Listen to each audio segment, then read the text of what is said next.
Khariyan traffic police ने रिश्वत का बाजार गर्म किए बगैर रिश्वत के ड्राइविंग लाइसेंस बनवाना मुश्किल ही नहीं बल्कि नामुमकिन कर दिया। ट्रैफिक पुलिस ने एहलकार से शहरी के साथ 1000 रुपये रिश्वत लेने के बावजूद लाइसेंस ना मिला और ना ही रकम मिली। मजीद जानेंगे हमारे नुमाइंदे जावेद बड़ाई से। जी जावेद, बताइएगा।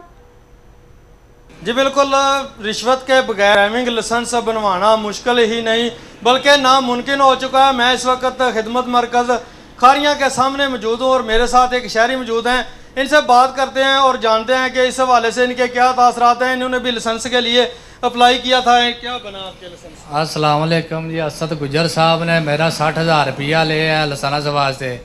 1.5 साल हो गया मैं खज्जल खुआर करता पाया तो नंबर भी बंद आ रहा है, पैसे ना देंदा पे ना लाइसेंस लभा है। मेरी गुजारिश है DPO अगे तो मेहरबानी मेरे लिहाजा ये को पैसे लैके दो दे खिलाफ करप्शन करता है, कार्रवाई की जाए। जी बिल्कुल, जैसा कि आपने सुना इनका यही कहना है कि मैंने यहाँ पर एक मुलाजिम है उनको 60,000 रुपया रिश्वत दी है लाइसेंस बनवाने के लिए, लेकिन मुझे ना लाइसेंस मिल रहा है और ना ही मेरे पैसे वापस मिल रहे हैं।